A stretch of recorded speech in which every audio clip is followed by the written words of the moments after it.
What a day it's been so far. We've learned about the transformation of education, how to ensure equity and access, how to protect against the rolling back of human rights and combat modern slavery.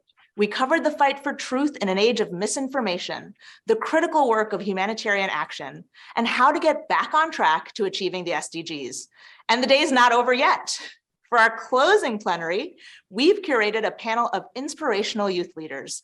They're ready and waiting to share their takeaways from today's program and reflect on their own experiences as activists. So first, we have one of the pioneers behind the first ever youth presidential town hall meeting. She lifts the voices of youth from over 55 countries as the youngest diplomat and senior official in the African Union Chairperson's cabinet. Thank you for joining us, Chido C. Mpemba. Next, we're joined by a firm believer in the importance of youth voices in government, a One Young World ambassador dedicated to amplifying traditionally underrepresented voices. She's a local councillor in her hometown of Steenzel and one of the youngest elected officials in Luxembourg. A huge welcome to politician and co-founder of We Belong, which fights to end hostility around immigration, Jana de Groot. Completing this excellent trio is a member of Generation 17, a partnership between Samsung and the United Nations Development Program, or UNDP, which highlights young leaders helping to achieve the global goals. Based in Rio de Janeiro, he's an international visitor at Columbia Law School and co-founder of the International Youth Watch, a nonprofit focused on youth engagement and empowerment. Thank you for being here, Danielle Calarc. Welcome, welcome, everyone. There's this persistent dynamic that we've heard about over the day of people at the top of the wealth and influence ladder, so to speak, making decisions for everyone else. But each of you in your work has really upended that. So maybe we start in the thick of it. Can you talk about how you center and make sure power flows to the people who are actually affected by poverty and inequalities? And what lessons might we take from all of that? Chido, why don't we start with you? Thank you. Thank you very much. It was such an important topic. I think that we really need to ensure that we include the youth from the marginalized communities, especially when we make decisions. And I'll just give an example, which is practical to the work that I've been involved in as the African Union Chairperson's Youth Outpoint. So recently we concluded on a 60 days youth engagement tour. And the purpose of that youth engagement tour was to ensure that we hear the voices of the youth in terms of how I will go about my mandate, as well as the plan of action in this office and what I will present to our member states. But we felt that it's important that physically we go and visit the countries and sit down with young people through a town hall format. But in addition to the town hall format, also looking at community engagements, because we also need to realize that not everyone has access to information and not everyone has access to digital platforms. So it was very important that, would go out to the communities, meet within the villages and rural communities, then start to speak about the various programs, initiatives that we have going on for young people, but also to hear their voice and what they have to say. The purpose of this tour was actually a listening tour, because the purpose was to say, if I'm going to go and present, to the member states and say, this is what we're going to do, it has to be grounded and centered on something. And therefore it's important that it's grounded and centered on what the young people themselves are saying and what they have told us.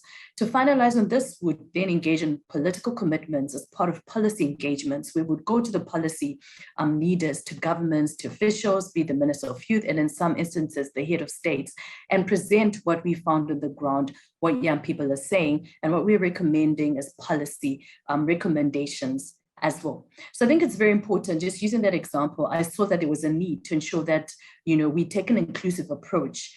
And as much as we leverage on technology, we also need to think around, young people that don't have access to that information and technology, and ensure that they're included in such conversations, which are very, very important too. And rather than just speaking for them or what one assumes they think, you're actually listening to them and then translating that all around. I mean, it makes intuitive sense, and yet it's not always happening or even often happening. Jana, what about you? What's your take on that question of how we center the people who matter? First, yes, policies need to be informed by those that are most affected. And today, if we look around into our parliaments, they're really not representative, and youth voices are being left out.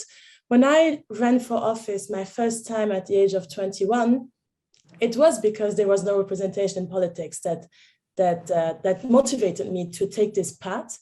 And then I realized, okay, young people, mini Yanas, are not following my path, so I need to do something to empower them to consider this. So this motivated me to co-found We Belong Europe. We Belong Europe gives hope to younger Yanas because they feel represented.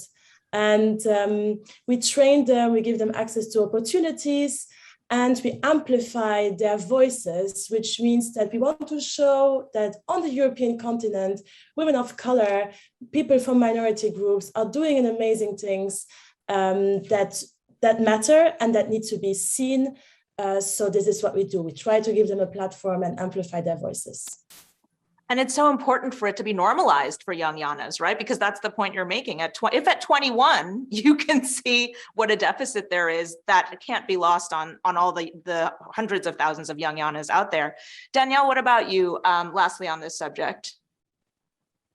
I can build on my colleagues that with amazing presentations are sharing our efforts to create a new reality. And what I can say for sure is that there is no new reality without youth perspectives. Perspectives from the ground of people who are being disproportionately impacted and affected by the trouble crisis and also poverty and inequality. What I can say from my side here in Rio de Janeiro favelas and informal settlements is that we represent the majority of the people who face daily basis challenges on how to access basic rights, human rights, and each one of the 17 goals. So we cannot be protected as victims, but as part of the change, since we know how those problems affect us deeply in our souls and how we carry on our own lives. So it's really important to create more democratic and inclusive spaces to have dialogues like the ones we are having today and during the General Assembly. I look back in my own career and I created the International Youth Board exactly 7 years ago, assigned with the 2030 agenda. And I was in Rio Plus 30, that was 10 years ago, where several commitments were created in Rio towards sustainable development. And I remember myself, I was only like, I was almost like 13 to 14 years old, and I was looking to the rooms where the head of states were having discussions about my future, and I could not see other young people there. Mm-hmm. Back then, I would only grasp the gravity of the problems we were about to face. And now I see and look around, there's still so much to be done. Like our perspectives and our actions need to be at the forefront of this battle. I can see a lot of work taking place in the global south in general, and the young people in general are at the forefront of the battle for civic rights, human rights, and for sustainable development.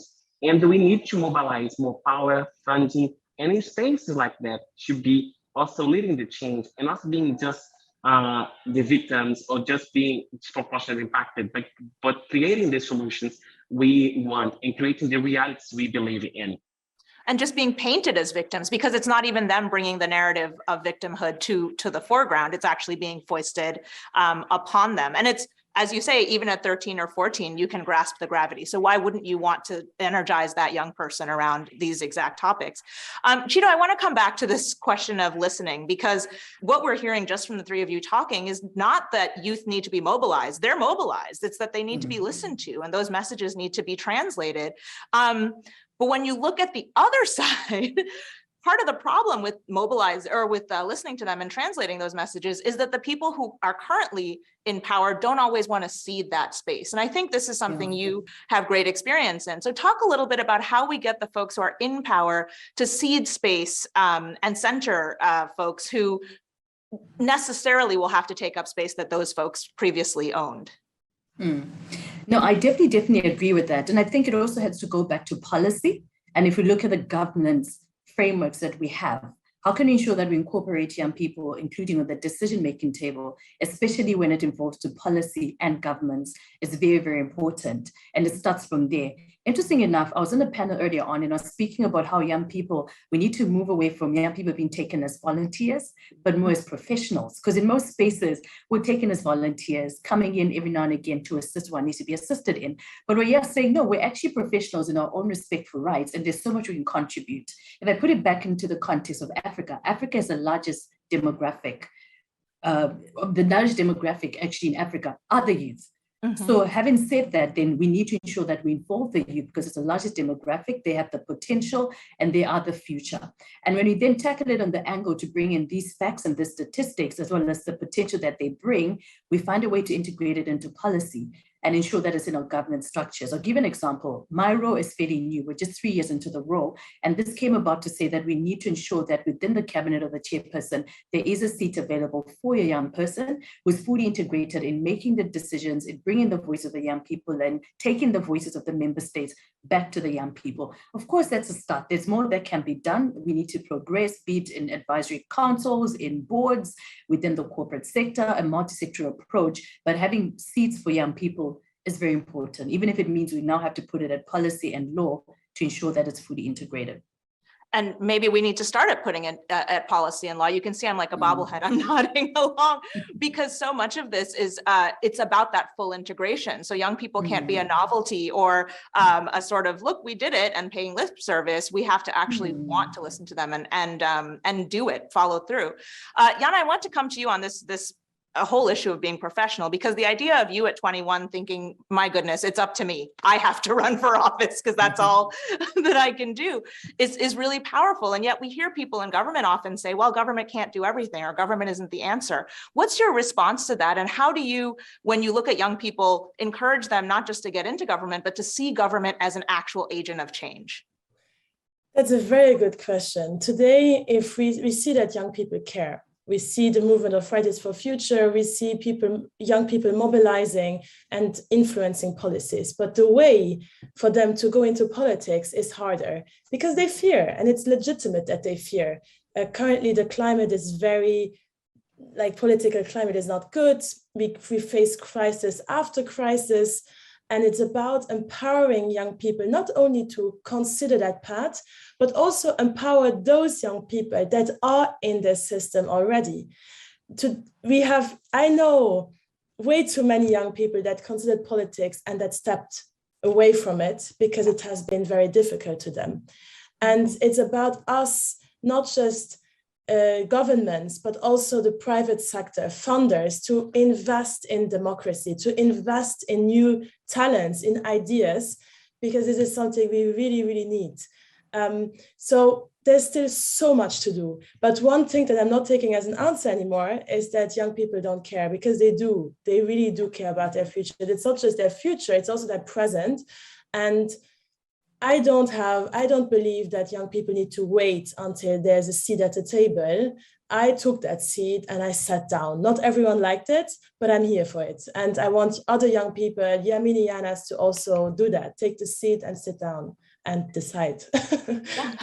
Just decide that the conversation should include you. I mean, we're laughing, but it's really true. There can't be another option. And we shouldn't leave the job of governance to only those people who see it as a path to power. It has to be for all of us to participate in true democracy, which seems obvious, but maybe isn't the way we're always thinking about it. Danielle, I want to come to you on this question of communicating, because you have really been able in your work to take the folks that we've been talking about who are too often cast into victimhood roles, and with your own voice and bringing their voices together, amplify everything that they care about in a way that's really powerful from a communications perspective. And so I wonder if you could talk a little bit about that. How do we communicate around these issues that for some people are so remote or are so difficult to talk about that in a lot of ways they shy away from them, when actually we need them to be allies in this struggle? Yeah, that's also a very relevant topic into working with global agendas. Like the SDGs, they are created in a global scale to represent different realities, and they need to be perceived as guidelines. So the first step that we take, even at Generation 17, that's this amazing initiative led by UNDP and Samsung, is to understand like how local communities can be impacted by the 17 goals. So how can we translate the agenda to the local level? A quick example is that in the program, we have the Global Goals app that is in over 100 million cell phones and available in several languages. Like Portuguese is one of the languages that is not a UN official. So even a lot of SDG materials is not that easy to access to my colleagues and to youth that speak Portuguese, not only in Brazil, but also across Africa, for example.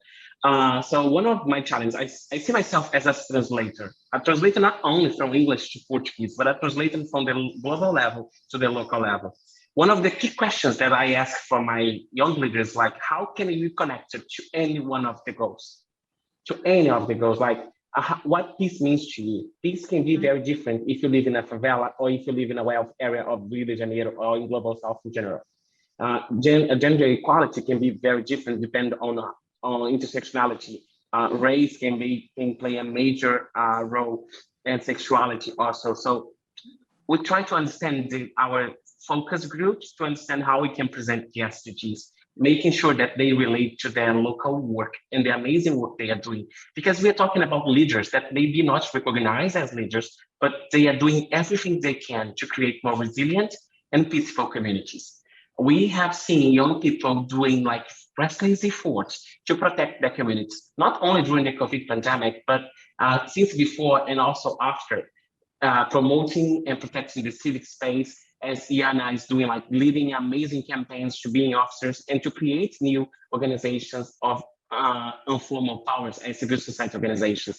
So my work is towards the creation of new narratives about how young people can create a global agenda, but thinking the local level. We have to keep in mind that people do not live in global agendas. They live in cities, they live in communities, and we have to make sure that they know that what they do in the local level also matters because their life matters and their voice matters. And we, as United Nations, as young global leaders, we are here to support them.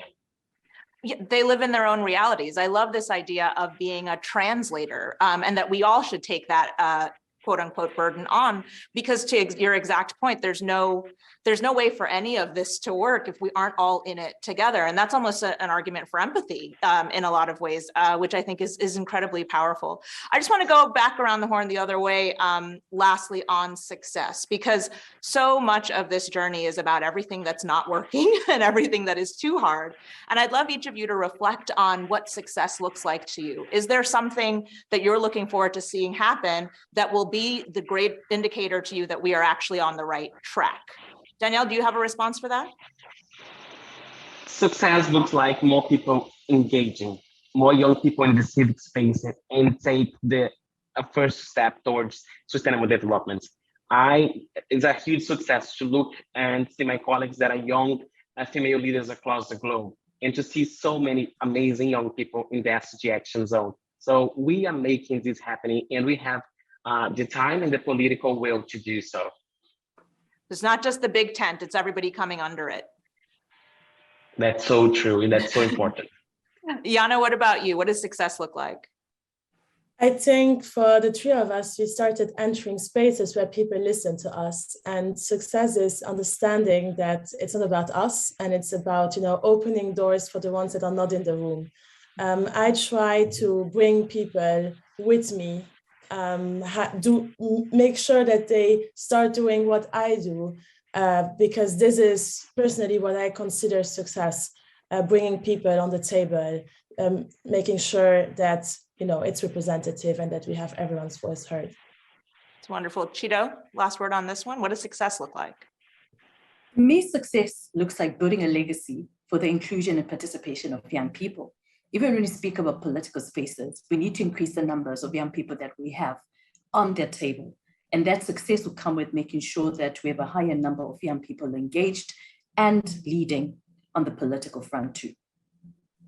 I love it. So we have a minute left, and I have to ask for calls to action because it's one of those things that we don't do enough in these spaces. So if you had one thing to tell everybody watching out there to go and do right now to actually move the needle on poverty and inequalities and on the SDGs in general, what would it be? Danielle, do you want to start?